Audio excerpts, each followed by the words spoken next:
It's time once again to slip into your camo, grab your bow, and join us out in the field for another episode of the Up North Journal, presented by PSE Archery. The Up North Journal crew is knocked and ready to rock for another exciting adventure. So let's step outside and hit the trail.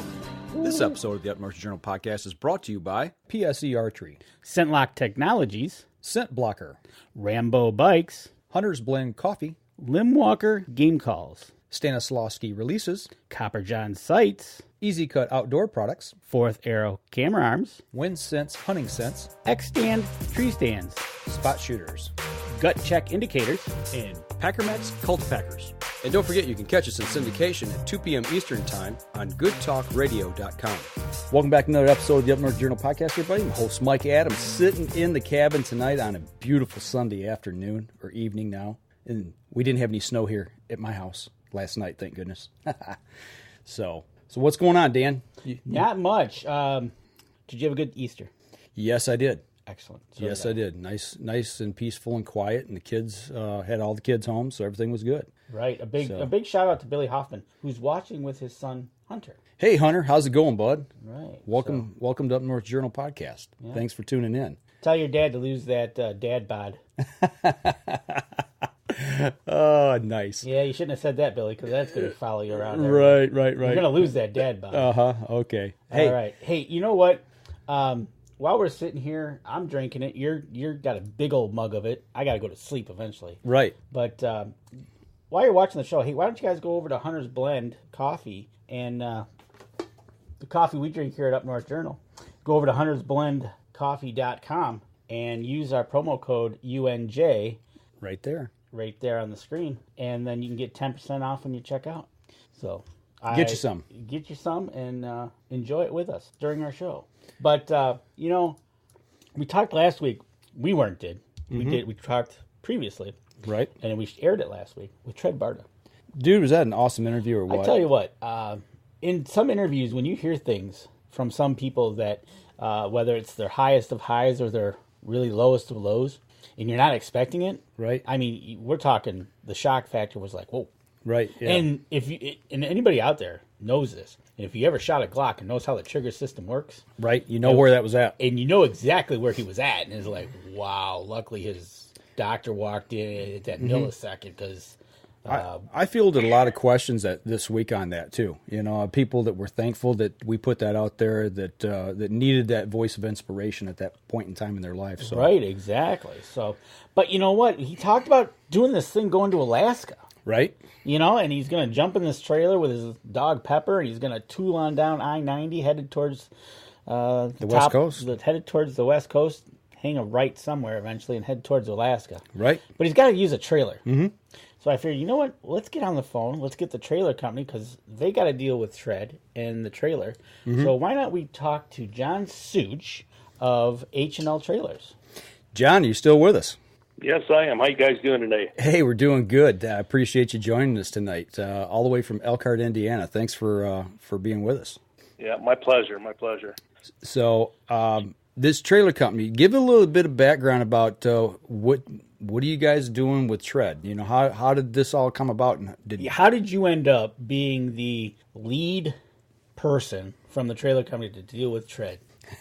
That's what I want to know because this has got to be good. Yeah, I was pretty fortunate and stuff. Like I said, we're one of the few that actually do a mobility type trailer and stuff. We build a travel trailer with wheelchair lifts, roll-in showers, and stuff like that. So.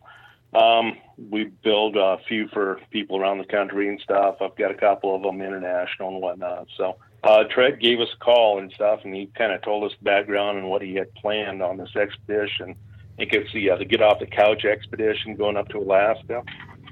And said he had a few extra requests for it. So, as a company, we started talking amongst ourselves and stuff, and this may work into Tread Barta edition somewhere down the road and stuff. But he's doing rod hangers and gun racks, and I've got the guys over Shoemaker Welding welding up a special rack for the back of this for his extra equipment and for his generator and stuff. So my buddy Mark Shiro over there welded us up a rack. That's pretty sweet. And to my understanding, he has now made it to Elkhart, Indiana, and he's been in your shop the last few days. And Okay. How's that going? How's that going?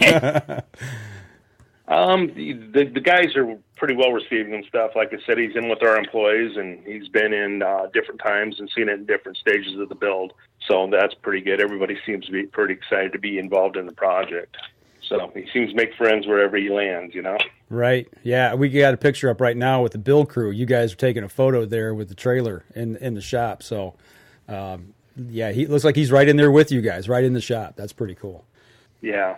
So we've had the pleasure of having him in there, and Pepper's been running around and stuff, making friends also. So it's pretty sweet. How big is this trailer? Let's go over a little bit of the dimensions of this thing, because we got a kind of a generic picture and a couple of the pictures of it in the parking lot. So how overall, what's the width and size of this thing that he's going to be traveling in? It's one of our mid-size and stuff. We actually did a special design for him to get a little bit different bathroom for him. But width on it's 8 foot, length on it's right around 30 foot. Okay, so it's an 8 by 30. Now, as we see the pictures here, you got the standard door, I think, is on the right side. And then on the left side, you've added, to get into this, a lift. Talk a little bit about the lift. Now, this is going to receive a regular wheelchair to get in? Yeah, it's set up. We're using a Braun commercial lift in there. So it's set up for even like a power chair. It'll handle about 800 pounds. And depending on the layout of the trailer, whether it's the front door or the back door and stuff, but we run a 46-inch door on it. So there's plenty of clearance for a chair to get in and out with. Well, I know he has a track chair too. Is it wide enough to get a track chair in there or no? Just for people that might want to know. We haven't measured it and stuff, but I was able to work on the track chair with him and stuff. I'm thinking it should be wide enough for that also. Oh, okay. Wow. That would be awesome if he had to, but I know he has his other wheelchair as well. Now, to operate this lift, is this like you're standing on the outside? Is it like a remote control, or how do you get how do you get the door open and get everything ready to lift? We've got a remote in there. The remote basically unlatches the door and stuff.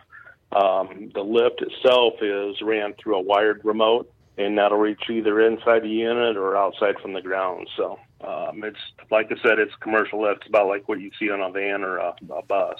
Nice.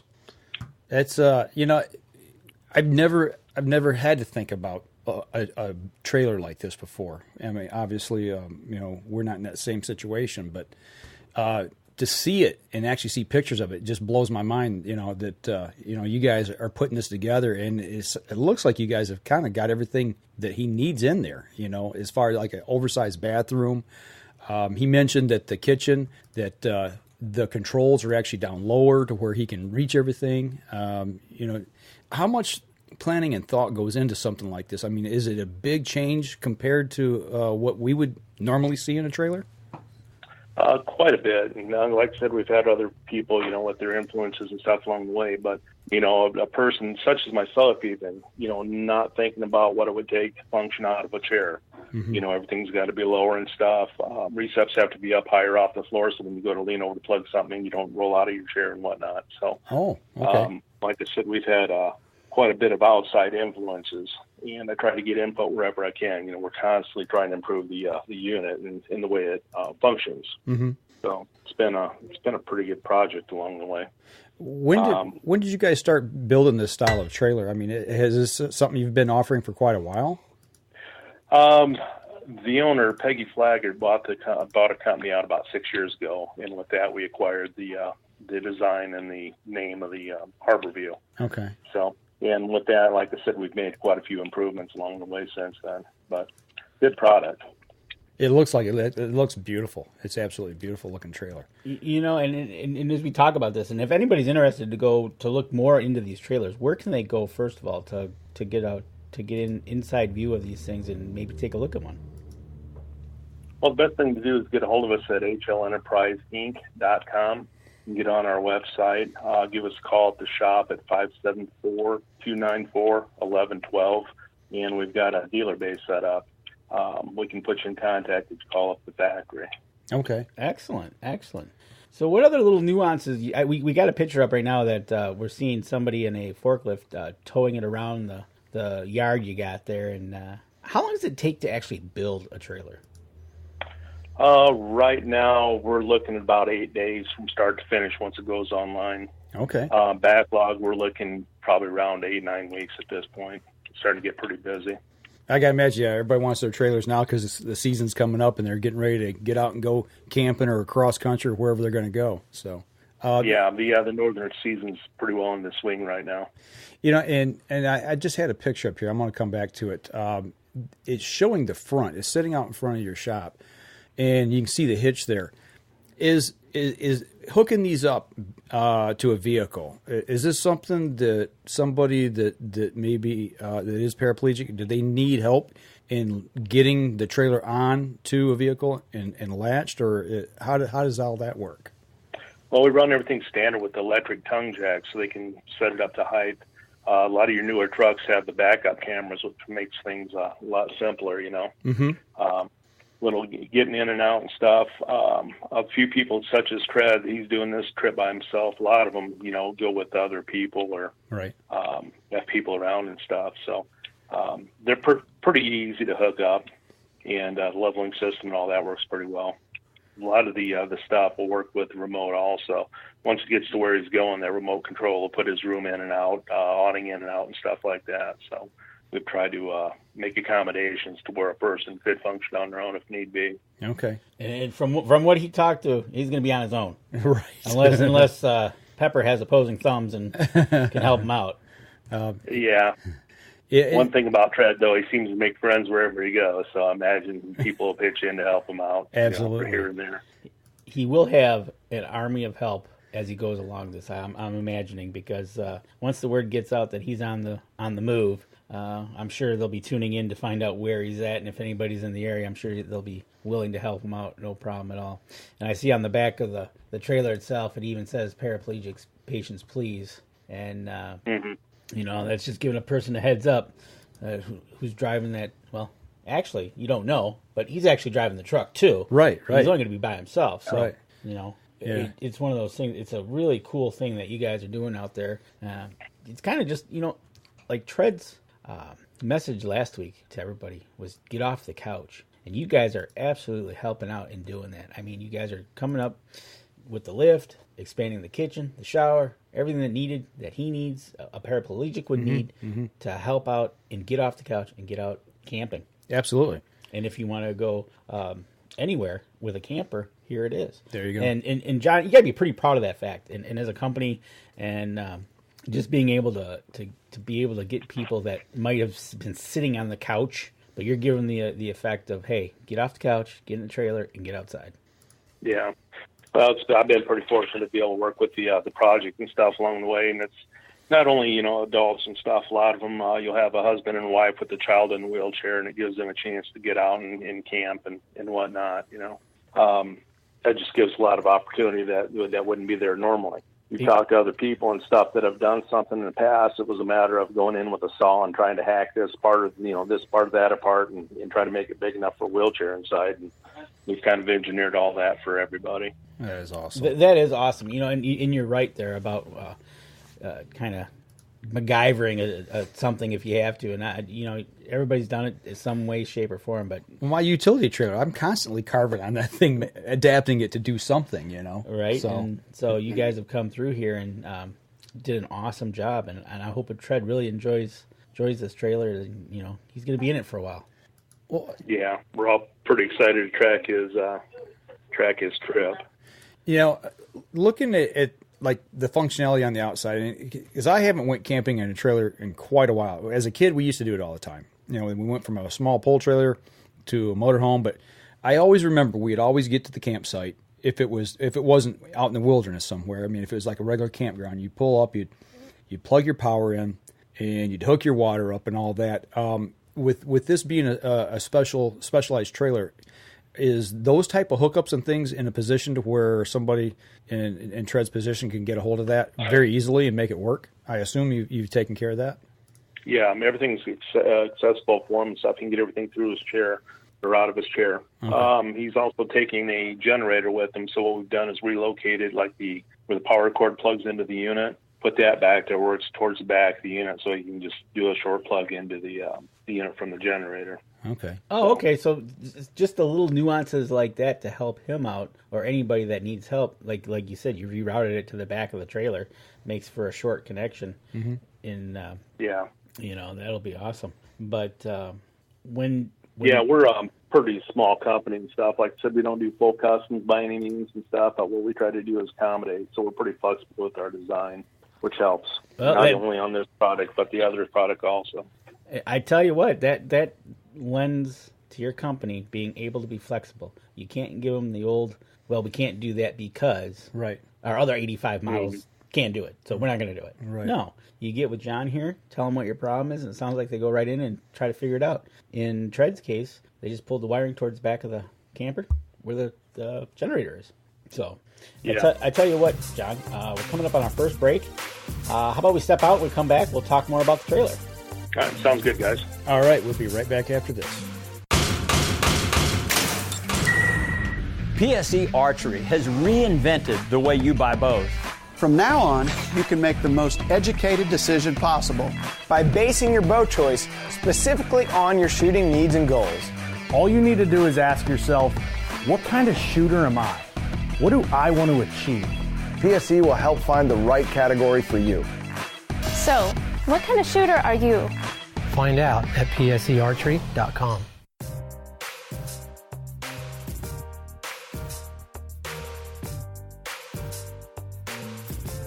Welcome back, second segment of the show. We're still talking about the trailer talking with John down in Elkhart, Indiana of HL Enterprise.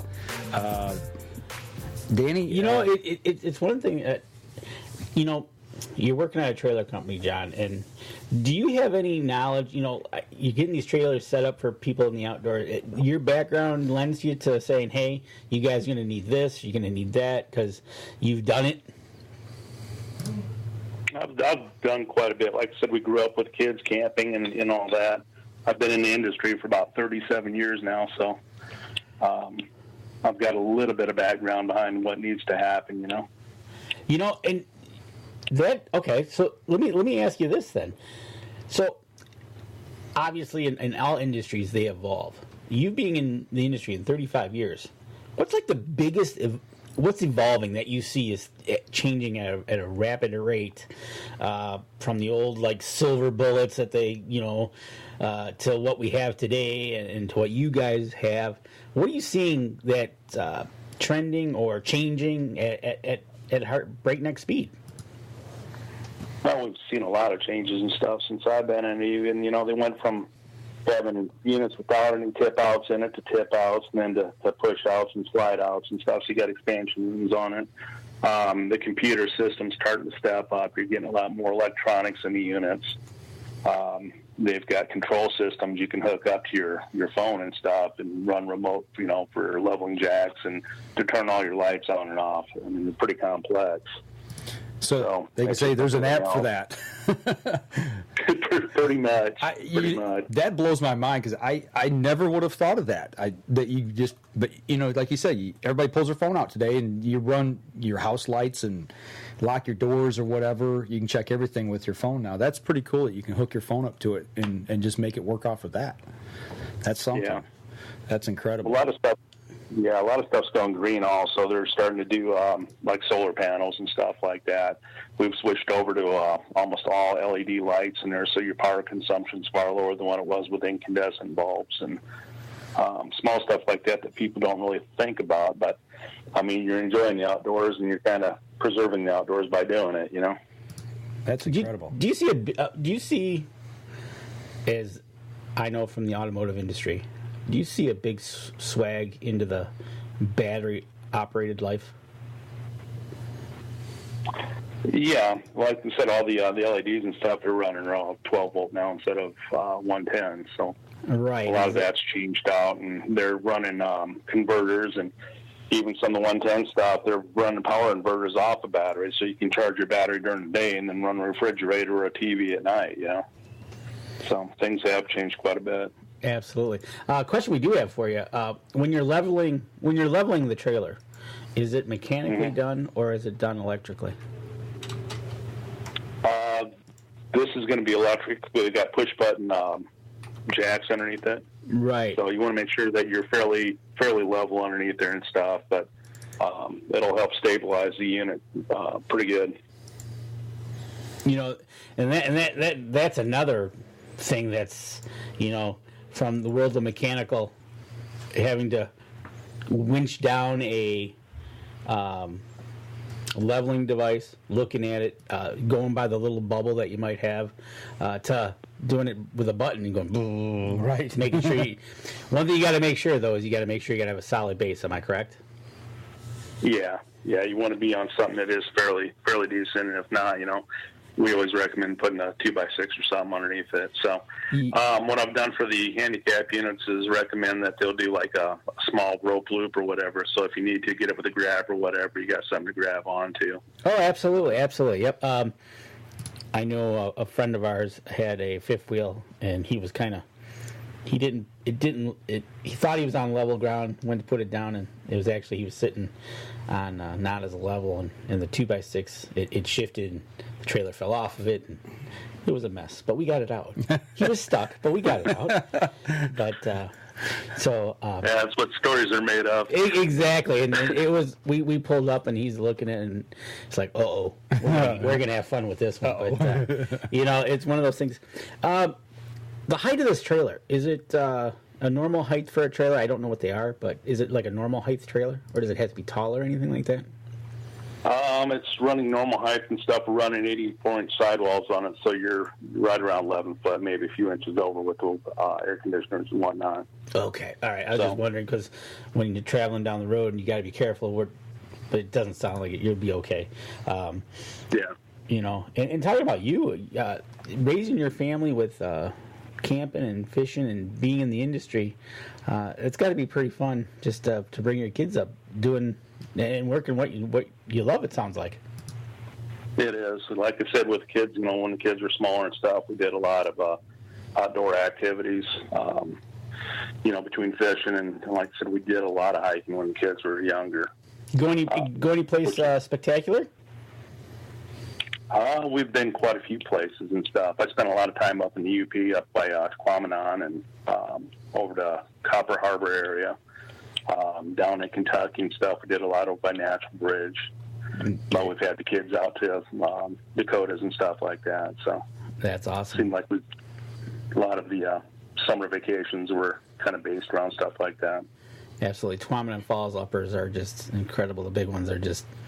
It's a spectacular thing to see, obviously, and I like to be in the UP myself, so it's just... Yeah, you're partial to the UP. I am partial to the UP, so my hunting camp's over in Crystal Falls, so I've been up there. I've been up there, and like you said, Copper Harbor and Quamanon, and the only place I haven't been is Lake of the Clouds over in Gogeeba County. Okay. That's my last spot on my Michigan tour, I guess. That's on your Michigan bucket list? Right. Okay. So, but... you know, this dealing with Tread, I think, I know you guys are going to be on board with seeing where he goes and what he does. I think you guys should be pretty proud of yourselves at the trailer company that what you're able to do and provide for him. And I think it's going to be exciting to watch him for the next, I don't even know how many months he's planning to do this. 5, last I heard. 5 months. And, I bet you John will be right at the other end of that phone fielding questions for him. Yeah, that's what I told him. I says, if you get into some fishing up there and stuff, maybe they'll let me off a week or so and I'll fly up and do some fishing with you up in Alaska. Right? You know, you might have to do a trailer check. I'm just saying. You just got to fly up there and check it out, make sure everything's okay. Oh, and I brought my rod and reel with me. Right. I would take one for the team, you know. I'd put that out there. Exactly. You know, for quality purposes, you should follow up with the trailer after 90 days, wherever that 90 days might be, and give us a report back as to how the quality, right? Hey, absolutely. If you need anybody to talk to Peggy about it, I'll be glad to do it because I know all about the quality loops in a vehicle. It's like... yep, gotta check it out, man. That'll be good. That'll be good. There you go. It's you guys are planning on coming down tomorrow then, or? Yeah, we'll be down. Tuesday. We'll be down Tuesday. We're gonna come down. Tuesday. We're gonna be down there Tuesday morning. We're gonna come down, meet Tread. We'll meet you. We'll meet the rest of everybody, and plan on spending a few hours in Indiana at H&L Trailers. Yeah, checking it out. That'll be good. I enjoy showing the shop off and stuff, and like I said, I know all the employees like seeing people from the outside come in too, so they're pretty proud with what they do. Well, it looks like you got a real fine piece of gear for him to take out. I'd be proud of it too. I mean, what you guys have done from just the pictures we've saw, to me, just blows my mind what you guys can do now with campers and trailers, and it's really cool. And it gives people that might have something in the way where they can't get out as everybody else does. You're giving them that opportunity to be able to get out and enjoy the outdoors. And to me, that alone is worth its weight in gold. I mean, that's awesome. We do have one more question. The weight of the trailer that Tread will be taken with the added equipment that you had to add, the lift and everything. Is that adding a lot to the trailer or minimal? It'll add a little bit to it and stuff. We're looking, our trailers run from about 6,500 pounds to about 81 typically, and that's from the 24 to the 36. So I'd say he's probably going to be around 72 to 7,500 pounds. Okay. And that should be with water and all the extra equipment that is taken. How often is he, speaking of water, now that and you just brought it up in that question, how many gallon water tank is in that trailer? We're running about a 45-gallon fresh tank on there. Okay. And then your black and grays are running about 40 apiece. Gotcha. So you should be able to get by for a little bit.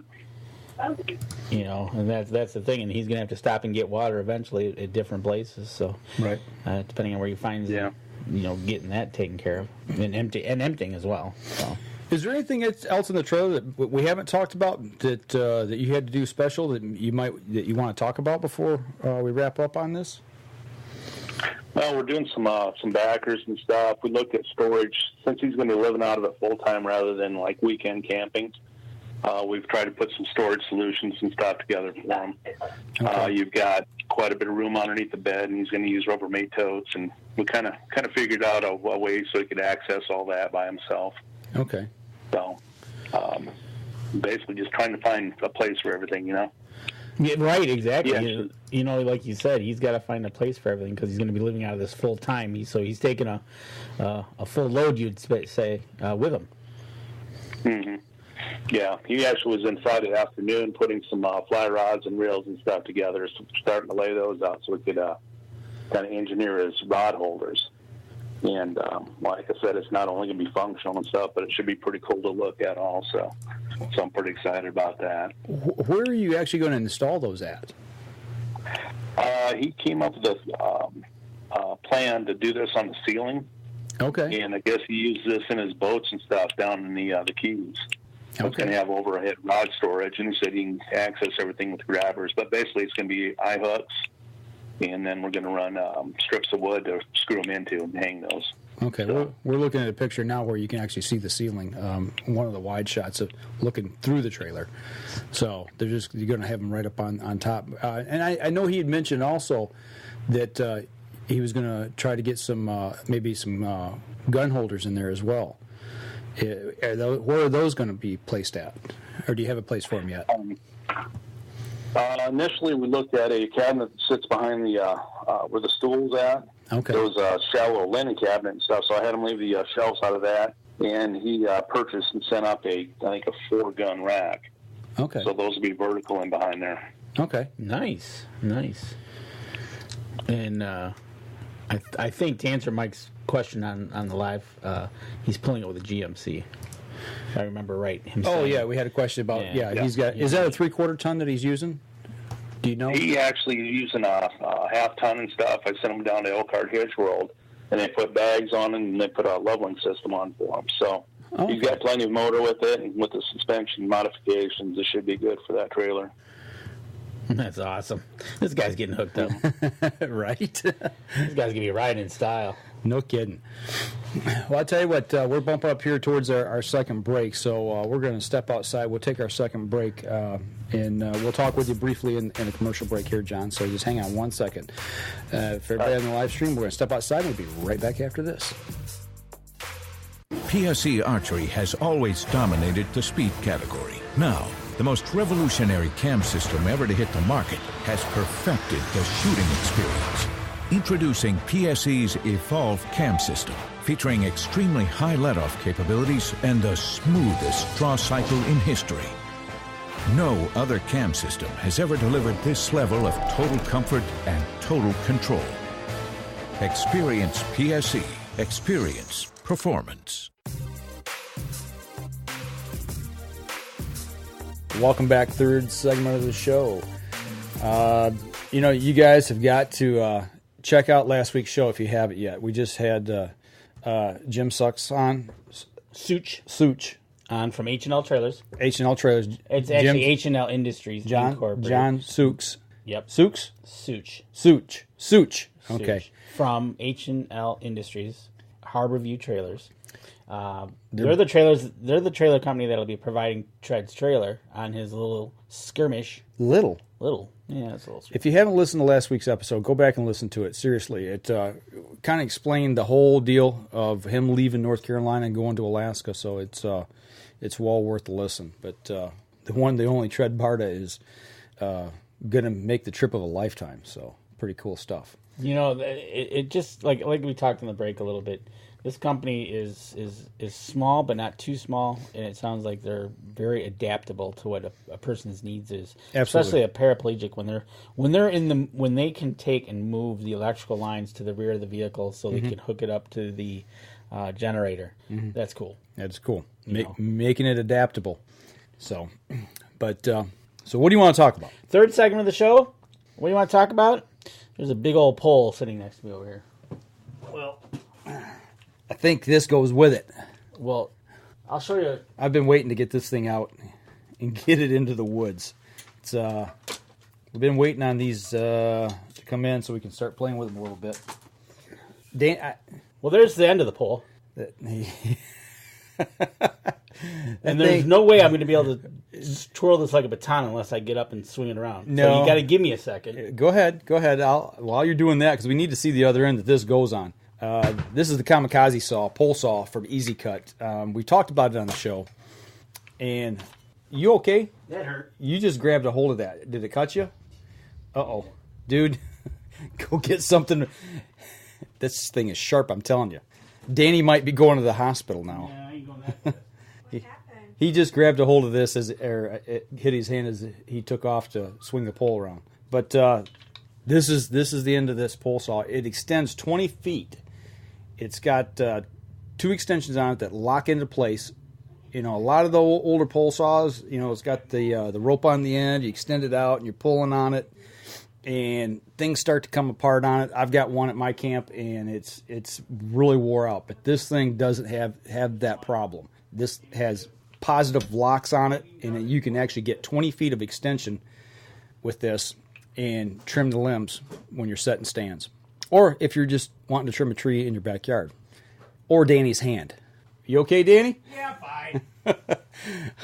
It's like, I should have turned this thing the other way. I'm sorry, Danny. Cutting the man's hand off right here live on Facebook. Are you gonna be okay? I'm fine. All right, flip that thing around. We gotta show the end that this goes on. You gotta show the end that my finger. Yeah, we might have had a viral moment there. People might be wanting to show that and No, let's not. keep playing it back and forth. Yeah. I don't know if you can get that thing turned around or not. I can get it turned around. Okay, here, I'm gonna put this down. Thank you. Or put the guard back on it. Right. Okay. So as he sits there with that, you unlock that, push the button, and it comes out, and you'll get a click, and then you lock this back into place. And you got another lock up there, pretty much does the same thing. And you get 20 feet of extension out of this. So here, I'll let you lay that back down on the floor. But that is the Kamikaze pole saw from Easy Cut. These guys just keep coming out with some cool stuff. And it cuts. And it cuts. It does cut. Cuts my finger well. You need stitches? No. Okay, good. We could do it live on air. Would you do them? I'll suture. No, you ain't touching me. I'm sorry. I'm sorry to laugh, but I'm sorry. I really am. It's no big deal. Well, it's not that bad. No. It's just a little nip. Just a little tooth or two. Yeah, but we've used one of these down in Indiana, down on the property down there, and I'll tell you what, the thing about it is we have to keep reminding everybody it cuts on the backstroke. Yes, that's one of the things about that saw is you got to remember that it cuts on the backstroke. Backstroke. So actually, get your back into it when you're pulling. Right. Yeah. Which kind of makes it a total different as opposed to the upstroke. No. Right. That's just getting it set. Give it a good pull on the downstroke. Absolutely. So, and with all Easy Cut products, lifetime warranty on it. See, now you're getting first aid. Put some pressure on it and a tourniquet on. Now you're getting first aid from my brother-in-law. Great. You want a tourniquet? No, you ain't touching me. I am sorry. It's my fault. Cut the man's hand off. I'll still be able to go to work tomorrow. Bloodletting on Up North Journal podcast. First time. That is true, and hopefully the last. The human blood. I hope it is the last. So. Yeah, no big deal. I don't know about that, man. I feel bad. If I would pass out. Yeah, if you bled all over my floor. See, I didn't even drop a stitch of blood. That's good. I know. That's good. How good I am. That's good. But first aid in the field. First aid in the field. So you got some of your gear out today too? Yeah, it was kind of funny you mentioned that. Working on the yard, and I needed to get out the handheld pruners. Okay. And I needed to get out the loppers. And tell you what, made quick work of what I wanted to do with those loppers. I did the whole fence line today. Couple of ratchets and came down. It was a piece of cake. I was cutting some trees. Probably yay big around today. It was just plowing through them. I mean, well, once you get it locked in, and then you get that first in, and then you go for and you hear the ratchet, you get that second one in. That's where it's really powering down, and it's kind of really cool. And you're right, Tim. The handheld ones are great for out in the field, whether it be turkey season. Actually, it's any season because you can be sitting there and you'd be like, "Hey, I don't really like that." Mm-hmm. And the way it goes, and it fits right back in your pocket. Yep. But cutting wings off of birds, cutting legs off on turkeys, and if you got them out, I can see this if you're going out goose season. Right. You're out there in the fields. If you're out there, need quick cutting, and they'll work anywhere. And I think one of the cool things is I actually got a pink pair, and I did it for a reason. Was just that reason because the green pair is green. If you drop them, it's like there they are. Yeah. Because I got that story from Josh about when they lost the whole pack. Right. Yep. So I'm thinking, well, if you're up in the tree and you drop it out, and it's like, where'd they go? Right. And the loppers, I'm looking forward to using them this year to do the jawbone extraction on does when we take those, so we can start aging the deer that we do take. So. I'm looking forward to getting them in there and use them for that as well. Thanks, Terry. He says it's funny live on Facebook. Okay. It was live. There was no editing in that blood. No. Hey, Derek. Hey, Derek's joining us, man. Hey, what's going on? Good. Glad to see you tonight. See you're joining us. And you know what? We're gonna get Michael Fairfield on the show. Mm-hmm. Talk more about the products. We'll talk more about them, and we'll go over them in depth. We'll probably go over the pack next. Get that thing away from me. I'm gonna put the guard back on. Thank you. We'll talk about they've got the obviously sling they've got pack. The sling pack, the saw, and then they got the flagship is the handheld pruners. I think that's just incredible. We'll talk about them as the year goes by, and I think the next we're going to talk about the sling pack because really essentially that has everything you need in it out in the woods. Yep. It's nice and handy if you want to get it 15, 20 feet in the air. Mm-hmm. But if you can't, do you know how the loppers, how far they extend? Do you know offhand? No, but I'll have to check. Yeah, because that was kind of cool too. I did use that part as well. The branch was kind of higher up, and I just made them longer, reached up. Well, today, I've kind of messed my back up this week, and I've been to. Now you want to see some funny live TV? We should follow you to the chiropractor, buddy. No, man, that was violent. But I got squared away. But I wanted to do some work outside today, but I didn't want to leave bending over and as I'm leaning over using the ratchets on them on the loppers on those trees. They're trees. They were a couple inches around. Yeah. So I didn't want to have to power through that and be bending over. So I extended the handles. And I stood straight up and reached down and. I tell you what, I've actually got a couple pairs of loppers. Just general. I don't want to say 18-inch maybe. Yeah. But you're right. If you've got to cut something, you've got to bend down. Whereas you can just extend these and not hurt your back. You don't have to bend over. Right, exactly. And another advantage of them, I tell you. Yep. They thought about it when they were actually putting those together. Yeah, you look at the way those things are built and the features it's got. I tell you, I was blown away when I bought my pack and got it out and really plowed through it. It's very well put together. So, but I tell you what, let's take our last break. We'll save the rest of our time because I've got something I want to run by you. We've talked about this briefly, but we've not talked about it on the podcast. Something that came up here recently. So, okay. So let's step outside, take a quick break. When we come back, I got a question for you. All right, I got an answer. We'll be right back after this.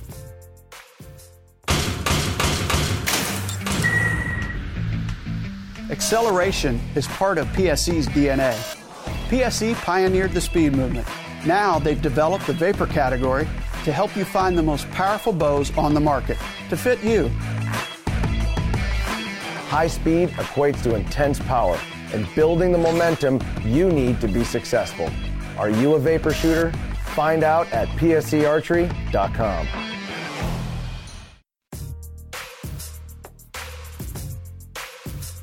Welcome back. Last segment of the show. Danny is no longer bleeding all over everything here. Right. So before we went to break, I said I had a question for you. Yes, you did. All right. This is, ladies and gentlemen, this was not pre-asked of me, so you're going to get the live version of my answer. Well, I think I already kind of know your answer because we touched on it briefly. Oh, okay. Briefly. Last week, in the state of Wisconsin, there's a proposal for Buffalo County to have a doe-only season. What do you think about that? Interesting. Buffalo County is probably the most well-known for big bucks. If anybody knows Buffalo County, Wisconsin, it is one of the prime destinations for big bucks. I mean, big bucks. And now, the local group, I think it's a local group, has come up and said, let's have a does only. I thought it was DNR was I think it's talking about it. It's something like that. There's a group, okay, and it has the DNR, I think, included. And they said, let's go with a doe only because they want to use it to reduce the herd. Reduce the deer herd. Yep. There's too many deer in this county, taking a toll on the habitat, worried about disease, CWD, the whole 9 yards. So they want to reduce the deer herd. So they're proposing, and I don't know when this will happen. I don't know if it would be this year or next year, to come up with a doe only for the entire year. Interesting. But then you realize let's say they want to propose this, kind of like in Michigan, how they do it, propose it, vote on it, and it's enacted for this fall. Mm-hmm. All right, so let's think about that. I don't know if it's the same timeline in Wisconsin, but I am pretty sure that there's been a lot of outfitters out of Buffalo County that have already taken money for the upcoming season. Mm-hmm. Because you book those hunts a year, sometimes more than a year in advance. Sometimes there's waiting lists. Right. And this is a county where I'm pretty sure there might be a waiting list. Mm-hmm. I'm not sure. But all of a sudden now you're saying, okay, Joe Outfitter, you can only shoot does this year. And now Joe Schmo Outfitter's got to go, oh, I'm going to charge a guy to come shoot a doe? Right. Ooh. Okay. That's one side of it. The other side of it is, well, if I can't shoot a buck, I'm okay shooting does, but I want to shoot a buck too. Whether I'm local or I'm coming and I lease land. Mm-hmm. Well, why would I want to lease land if it's just does only? Right. I'm not paying to shoot does. I can shoot those wherever. Right. So now you're saying to the farmer, you might not be able to lease your land. Mm-hmm. I think it's very interesting. I don't think it's got a prayer and chance. It might. I don't know. But to me personally, I would think you better come up with either say this could happen in 2 to 4 years and we'll pick a year and you can plan for it. But really, there's people that dependent on that, whether it be the farmer side, outfitter side, or who's all involved. That local economy. They come in, they buy from the grocery stores, they go to the hotels, the hotels. Yep. It's an interesting concept to go after does only, which, truthfully, you could put a really good dent in if it was does only. If you could get the people to buy in to actually do it. There you go. That was my second part of the equation was, well, okay, so you say does only, but could you get the people to do it? You got to have hunter participation. And the thing about, from what I've read, because I don't know that area. I know what I've read about it, that most of the land, hunting land there, is privately owned. There's not a lot of public grounds. There is not. And basically the farmers lease the timber off their farm fields, right? And it's pretty hilly over there. Mm-hmm. And is that near where you went? That's exactly where I went. Oh, it was like it was Buffalo County. Okay. It's exactly where I went, and I know exactly where they're talking about, and I know the exact guy they talked to. So, yes, I'm going to try to get him on the show. Okay. Because I want to get his input, because it's kind of funny that they go and do this. I've got the episode. Yes, the magazine. Yeah, that was Buffalo County. The issue right here. A young Dan DeFaw. A young Dan DeFaw. But interesting hunter participation in anything that you're striving to do is key. Like here, we've talked in Michigan till we're blue in the face. Shoot everything on site. I'm not going to shoot anything. Mm-hmm. Well, wait a second. How's that working out? You know, you talk to the one side of people. Oh, we got to help them out. We got to shoot. And then you talk to the other side that goes, we're not shooting a thing. Right. And we know people that have been in that position. Right. Exactly. So it's one of those things. You just, it's an interesting plan. I don't know how far it would go, and how would you track it? I don't know if they have. For does mandatory registration. I don't know about Wisconsin. But there again, it's a county. It's county-wide. So how you're going to have to trust Joe Schmo to pass up that, which could be a buck of a lifetime. Right. And watch him walk.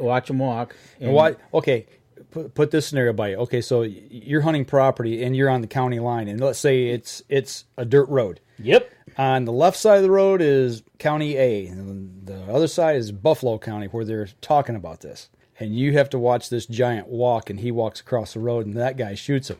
Right? I mean, right? You know something like that's going to happen. I'm telling you. But the bigger issue to me is, okay, you shoot the does, but they didn't say anything about shooting the right does. Well, we've talked about that on the show. That gets into it a little deeper. Okay, so now you say does only. Do you specify? Do you just generically say shoot a doe? Mm-hmm. Because if you're shooting the wrong does, you're going to end up with the wrong makeup that you're trying to get. You're right. Right. So it's just one of those things. It's a very loaded question. There was a thread out there, and I did comment on it, and I put that link out there talking about the age of the does and the resulting fawn crop for the next year, and nobody responded. I was actually kind of shocked. You know, and I know.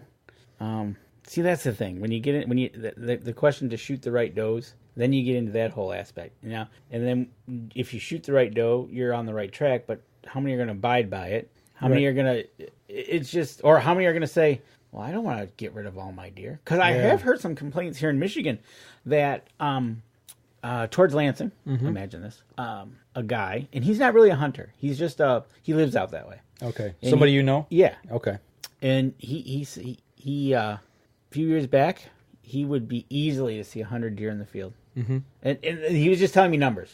Right. To him, it doesn't matter if the deer, he just doesn't want to hit it. Right. He didn't care if he saw 1 or 100. Right. He just said that's what there is. Yep. Okay. And my first question was, hey, bud, do you need somebody to go hunting over there? Mm-hmm. And he kind of laughed. I said, no, seriously. But then now he says, well, I don't see that numbers anymore. I'm seeing a really downtrend to 15 to 25. And I haven't asked him this year, coming out of the winter, what he's seeing. But, he's seeing numbers decline. For him, it doesn't matter. Doesn't matter one way or the other. But for some people, when they go out hunting, they want to see deer. We had that discussion here before as well. You know, do people want to see one deer and it be the deer that you want to shoot, or are they happy with that? Or do they want to see, 10 deer in a sit, 20, whatever that number is? What does it take to make you as a hunter satisfied that you were in the field and saw something? And that's one of the biggest things in as far as getting youth and a new hunter in the field is if you go out there and sit and watch squirrels, it gets boring real quick. Right. But if you're able to watch other deer and kind of explain to the new person, hey, look, they're doing this because of... Right. And you mentor them through, and not... If you're not seeing a buck, but you're seeing a doe, you're still learning. Right. And that's one of the things. But so, to go and say, in a county like that, does only, It's bold. It's bold, and I'm assuming it was for 1 year only. But so now on the flip side, okay. So what happens if they don't? Let's say they did impose this, and they didn't get the numbers they needed. Then what? Okay. Is it a failure, or do they keep going with it? Right. Now imagine this though. 1 year I think is doable with grudge. But let's say you didn't get your numbers. You say we're going to do it for 2 years. Mm-hmm. Now you've taken those bucks that you haven't been able to shoot. I imagine the growth on those bucks are going to be out of this world. That's what you and I had talked about last week. I was like, first thing I said, can you imagine if you let that go for 2 years, that you've already got big deer there to begin with, big bucks? And they go unimpeded, unstressed, just do your thing. Do your thing, eat. You're going to have a good, mature buck crop. Second year, when they get into that, and you're telling somebody they can only shoot a doe? Mm-hmm. Ooh. Yeah. That would be interesting. Your brother has said something here. The thumb area could use a doe only. It's funny he mentions the thumb area because did you hear this week that I saw the post, the vote come back out? I listened to a live stream from Lincoln Roan from the Let 'Em Go, Let 'Em Grow group. It was a 55% of the people in the thumb that voted in favor of APRs. 45 said no. Yep. 45%. They were looking for a 62%? 62 or 66. I can't remember. It was 66. super majority. It's got to be two-thirds of the vote. Yeah. And what gets me, and I thought about this. I was laying in bed the other night thinking about this. And I thought, okay, so they want the super majority in order to try this out. That was the premise behind this. Am I right? Yes. Okay. Why is it that the DNR or the NRC, or I think it's the NRC that actually conducts that? Yep. They send out these questionnaires. But when it comes time for them to vote on our rules for the year, they only need one more vote than yes than no. Why don't they go by supermajority? Right? Why don't they follow their own advice? Well, no. This doesn't make any sense. Because they can get nothing done. That's the thing. It's one of those things. Oh, hey, speak of the devil. Right there he is, Lincoln Road, 66%. Yep. There you go, 66%. And, I don't know. It's bold, especially in a county such as Buffalo County in Wisconsin, where you've got outfitters that are taking money planned for this fall that guys are expecting. I don't know how many doe-only hunts that they sell, but they're going to be having, clients come in looking to shoot a buck. And if that gets changed, I get a feeling they're going to be refunding some money. Why don't their outfitters come up and say, hey, you know what? You got your buck hunt, but while you're here, I want you to shoot 2 does. I think that's perfectly... Why not? Yeah. And now you might get you'll definitely get the old... As long as they're the right does. Well, you probably won't get a shoot a doe because they're waiting for the big buck at that time. I don't know. I'm just throwing it out there because I was in that situation and I ran... Well, because that's what they told me. Right. Oh, you can shoot it. You can shoot it anything you want, Dan. You can shoot a doe. You can shoot a spike. You can shoot anything you want. Well, when they show you pictures of big bucks out there, you're like, well, why? Yeah, 4-point comes along. I ain't gonna do it. Right. Okay. Do I shoot a doe? Well, if I shoot a doe, then I'm done. And then I'll probably be sitting there looking at a dead doe, and all of a sudden this buck's gonna show up. I can't shoot it. It's like, so you only had one tag. I had one tag, and I could shoot. My understanding, if it was anything I could get my little paws on. Okay, so it wasn't. They didn't have like a doe only tag you could purchase. It was I was looking for a big one buck. and done. And I tell you what, it is nerve wracking to the point where they show you, okay, you're going to be in a stand looking at X deer, looking for X deer. You can shoot anything, but I'm telling you what's in the area. Right. You're like, well, okay, right? Yeah, I kind of get the hint of what I want to look at. Right.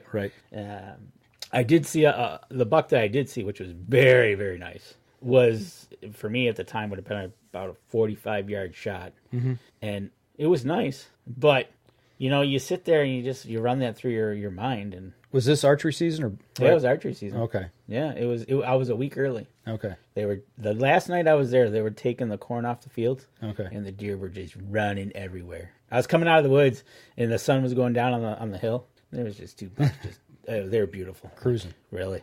So, but yeah, it's an interesting concept. Very bold to do it in Buffalo County. It would be interesting to see how that goes. If I can get a hold of Tom and get him on the show, we'll get him on and get his take on it. Yeah, I would be very interested. And he's definitely on both sides of the coin because he's not the farmer type, but he does the outfitting and he's been there for a bunch of years, so he's seen probably ups and downs over there. Sure. So we'll get his opinion and try to get him on the show and see what those cheeseheads are up to over there. Right.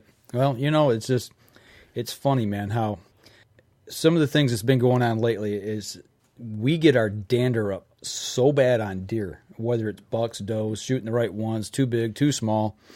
And we see it in the industry. It's just it's maddening at times what calcium on top of an animal's head will do to a man's mind and drive him completely insane. Well, not just that. Instead of managing the herd for what's best. Not just that. It's funny you say that, because when you hear of somebody shoots a big buck, there's always that, well, they shot it illegally. Oh, yeah. Yeah, they automatically assume that, yeah. Some do. Jealousy. Jealousy will gets, well, you shot, and you hear some of these big bucks that were taken, and you're finding out that they were taken illegally. That's the sad part. It's like, really? Yeah. So, yeah, it's amazing what this little animal do to people. Yep, absolutely. You don't see it so much in the bear industry, or... I don't know. I mean, I've hunted bear three times, and it's been at our place. So, I mean, it is what it is. It's not like going to an outfitter or I don't know much about the bear hunting industry. Right. That's what I'm saying. I don't know what the drive is, in that area. And that's the thing. It's amazing what the whitetail deer does, and I'm sure we're more into the whitetail. But you got the duck hunters out there. Mm-hmm. I'm sure with the lead shot issue that was going on, and you had that side, and now you got fishermen. It's titanium, I think. Mm-hmm. Lures and sinkers, and there's always an agenda driving the industry, no matter what industry you're involved with. Right, exactly. And what's the driving force behind it? Why? Right. Peel back the onion, as we always say, and kind of look and see what's going on, and who's actually pushing it. So, right. So that's my take on Buffalo County, because it's like, wow. Yeah. I really have a hard time for them to say does only this year or next year. Yeah. It would be a tough pill to swallow if you were an outfitter, definitely, or a farmer that had land to lease. So I can understand. Oh, that's interesting. My brother has never been asked any survey questions, and he hunts up in the thumb, not tip of the thumb. Okay. But I've gotten surveys. I get surveys. Sometimes I'll get multiple surveys of the same survey more than one time. Yeah, I've gotten that. That's interesting. Yeah, I get them quite a bit. I don't know if there's a way that they just pick randomly, or I don't know, but that's kind of interesting. I would hope it's random. Otherwise, they're going to skew the results of what they're trying to find out. No, just that, right? So yeah, but interesting. We'll see if we can't get some back information on this from a person that lives right over there in there. Let's do that. Let's see if we can get them on. I'll throw my I'll cast my line that way. All right. See if you can reel us in an interview. Yeah. So. You got any questions over there? No. Denny Steiner's in. He says sorry he's late. He's late. He's not late. He's just in time to listen to us here finish up. Talk about deer hunting. That's right. So unless he's interested in a trailer, then go back to the first 2 segments. That's right. Yeah. So, but yeah, we're going to go over to the factory Tuesday. So look for some live drops from us, some pictures. We're going to go hang out with Tread Barta and John Such. And and we're going to meet Tread. Never met him. Yeah. So this is going to be pretty cool. He talked to him on the phone, was interesting. I'm sure in person it will be just as interesting. That's right. So, and then turkey season for us hopefully is coming up in 2 weeks. I'm planning on being in the woods 2 weeks from yesterday. That's the plan, and we'll see if that happens. What else we got coming up? Actually, we got what's coming up is we've got hopefully doing some fishing. Got fishing. I'd like to get out and do some fishing. It's going to be about that time. It is. Need to wet a line. And Lincoln Roan's got a comment there. It's completely random sampling of hunters that have indicated that they hunt in that area. Okay. So if you're buying a tag, I would assume you buy a tag in that area. Yeah, if you buy a doe tag for that area, I assume or whatever, they know you hunt in that area, obviously. So there you go, Terry. I know what the answer is because of lack of quality bucks in Michigan. But yeah, man, we're getting into the warm finally. Get out doing some yard work, but getting out doing some fishing, get the kayaks out, maybe even do that. And got some archery shoots coming up. Archery shoots down the road, and got a couple that we're actually looking into pretty hard here. Yeah. And we'll know more about that hopefully here this week. And we'll be talking about that if that's the case. And maybe next week we will go over our archery bows. Yeah, actually, hand me that right there real quick. Can you reach that there? Come on, what do you want me to hand you? Last night we went to, my wife and I went over to the Oakland County Sportsman's Club to their annual archery banquet. Danny and I shot leagues this year, and had no idea that this was coming, but got a little presentation for the Sunday Night FIDA League 2019 High Game Handicap with Handicap 649. So I shot. Not too shabby, young man. Well, what this means is my handicap was real high because the first 3 weeks I really stunk. And then I shot pretty doggone well. I think it was week 5.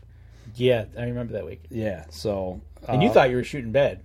If I remember right, you were pretty upset you were shooting bad, but then you were actually shooting good. I don't. Then again, all the weeks ran together that you were mad at yourself. I was never happy with the way I shot. That's a true statement. But yeah, I was like shocked that I got this. So thanks to the club, and it was a fun night there at Oakland County Sportsman's Club. Good food, a lot of laughs, and Jim Beasley on the same league from Spot Shooter Archery. He took high game actual with a 597 out of 600. So pretty doggone good. So 597 was the highest. Yeah. Really? Yeah. I'm surprised. Well, the two guys that we shot against that one night, I thought they shot 600s. But I thought for sure those two guys could do a 597. But yeah, so it was a fun night, and looking forward to shooting again. They've got a league coming up that actually I'm kind of going to talk to you about here after we're done with the show. So we'll see if we can get into an evening league and see how that goes. But I have put doe permits in the thumb. He still doesn't get selected. There you go. You're just not on the list. Yep, Terry. They don't want to talk to you. You're a redhead. But that's all. I think that's all I got this week. That's all for this week. We're coming back next week. We'll talk about our bows. We got some other stuff we can probably talk about. See if we can't drum up an interview. Yeah, I've been shooting the 28, the Evolve 28. I've got that on at 20. That on. I got 30 pretty well dialed in. So I'm working on that, getting that ready. Hopefully. That's what I'm going to be taking turkey hunting with me. And hopefully I'll be switching over my other bow to my one that I just got in, my Evoke. Okay. What are you going to do? Are you going to make that a 3D? Or are you that's going to be the 3D. Okay. Actually, that'll probably be my 3D bow. Okay. And I just got in my new target bow, the shoot down, PSE shoot down. Yeah, it's over there getting strong. Getting strong. That's right. So we're going to tuned. We'll talk go about through the more build of on that. it. Yep, we'll go through the build on that, and then we'll see if we can't drum up an interview for next week. All right, sounds good. So, we got something else. Lincoln Rowan, have a great week, guys. Peace out. Thanks, appreciate it. You guys, if you're looking at doing food plots, Packer Max, get over to the Packer Max website and check that out. In Cultipacker, that's one thing you need to get out there with your ATV and get your seed bed. It's wet out there enough that you can use it like you did. Yep. Multiple uses to do it. I tell you what, it's wet out there. It is. It is just some water out there. And Tom Gensel, real quick, hasn't gotten a survey in quite a while. That's odd. A lot of people saying they're not getting surveys. And he seemed to get one every year, and then nothing. Yeah. I've been getting them every year religiously, probably for the last 7-8 years. So. Right. So, all right. Well, that's all we got this week, folks. So we're going to wrap it up. For those of you on the live stream, hang around. If we got some questions, we'll answer them for you. We're going to wrap up the podcast. So that'll do it for us this week, folks. And don't forget, you can catch us in syndication at 2 p.m. Eastern Time on goodtalkradio.com. This episode was brought to you by PSE Archery, Scentlock Technologies, Scent Blocker, Rambo Bikes, Hunter's Blend Coffee, Limb Walker Game Calls, Stanislawski Releases, Copper John Sights, Easy Cut Outdoor Products, Fourth Arrow Camera Arms, Wind Sense Hunting Sense, X-Stand Tree Stands, Spot Shooters, Gut Check Indicators, and Packer Max Cultipackers. Thanks for listening, and join us again here next week. Until then, remember, as we always like to say, if you're out on the water or in the woods, shoot straight and be safe until next week on the Up North Journal.